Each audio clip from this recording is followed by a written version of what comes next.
लोकतंत्र की महत्ता बताने आई हूँ, भारत माँ के टूटे सपनों की याद दिलाने आई हूँ, अपने अंतर्मन की मैं कुछ व्यथा बताने आई हूँ। सोने की चिड़िया को फिर से पंख लगाने आई हूँ, सोने की चिड़िया को फिर से पंख लगाने आई हूँ। सर्वप्रथम मंच को प्रणाम करते हुए यहाँ उपस्थित नीक श्री विवेकी निर्णायक मंडल, उम्र से अनुभवी सम्मानित अध्यापक, मेरी भारतीय संस्कृति व संस्कारों को संजोए रखने वाली मेरी मातृशक्ति व सूर्य की भांति चमकती मेरे भारत देश की युवा पीढ़ी को कोड नंबर 30 का प्यार भरा नमस्कार। आज मेरे विचार विमर्श का विषय है लोकतंत्र व लोकतांत्रिक मूल्यों की रक्षा। महोदय, आजादी की लौ तो 1857 में ही जल चुकी थी, जो मिसाल बनकर 1947 में हमारे देश को आजाद कर। मैं नहीं मानती कि राष्ट्रगान के 52 सेकंड में सिर्फ खड़े हो जाना या वंदे मातरम या भारत माता की जय के जोरों शोरों से नारे लगाने से मेरा भारत पूर्ण रूप से लोकतांत्रिक देश कहलाएगा। महोदय, यदि आप मानते हैं कि भारत को पंचायती राज दे देने से मेरा भारत पूर्ण रूप से लोकतांत्रिक कहलाएगा, तो मैं पूछना चाहूंगी कि उसी लोकतांत्रिक देश का बच्चा जब फुटपाथ पर ट्रैफिक की छांव में नंगे पांव में हाथ में तिरंगा लिए पीछता है, रोटियों की गुहार लगाता है, क्या वो देश पूर्ण रूप से लोकतांत्रिक कहला सकता है क्या? जी नहीं।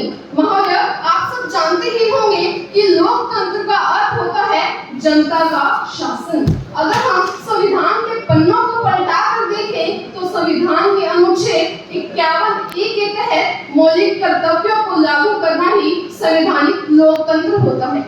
लेकिन महोदय, मुझे कहते हुए अफसोस होता है, मैं उसी लोकतंत्र की वासी हूँ जहाँ मतदान का अधिकार है, परंतु वहाँ के वोटर की सोच कुछ इस प्रकार है। सुनिएगा कि मैं भारत का वोटर हूँ, मुझे दोनों हाथों में लड्डू चाहिए। मैं आज का वोटर हूँ, मुझे दोनों हाथों में लड्डू चाहिए।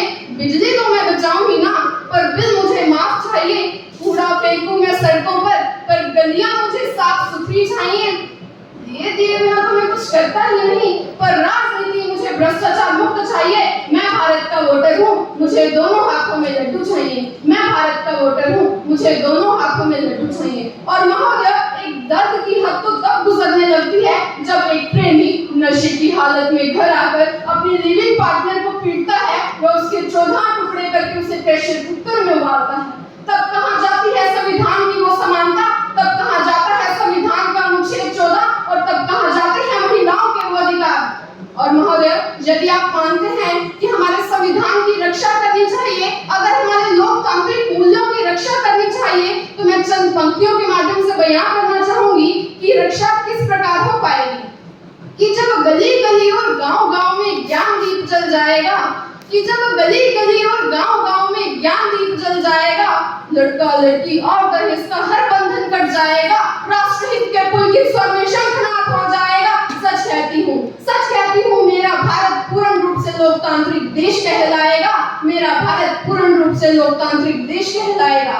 और अंत में मैं अपनी वाणी को विराम देते हुए यहाँ बैठे सभी युवाओं से यही कहना चाहूंगी, हमारे लोकतंत्र व हमारे लोकतांत्रिक मूल्यों की रक्षा तभी हो पाएगी जब हर युवा यह ठान लेगा कि मजदूर को मजदूर समझिए, मजबूर नहीं, कि मजदूर को मजदूर समझिए, मजबूर नहीं, गरीब को काम दीजिए, दान नहीं। अगर आप दान देने के इच्छुक हैं तो जीते जी रक्त दान दीजिए और मरने के बाद अंग दान देकर किसी मरते हुए को जीवन दान दीजिए। तब मैं गर्व से कह सकूंगी आज मेरा भारत पूर्ण रूप से लोकतांत्रिक हो गया। तब मैं गर्व से कह सकूंगी कि मैं उस लोकतांत्रिक देश की वासी हूँ, मैं उस लोकतांत्रिक देश की वासी हूँ। इसी के साथ अपनी वाणी को विराम देते हुए धन्यवाद। जय हिंद, जय भारत।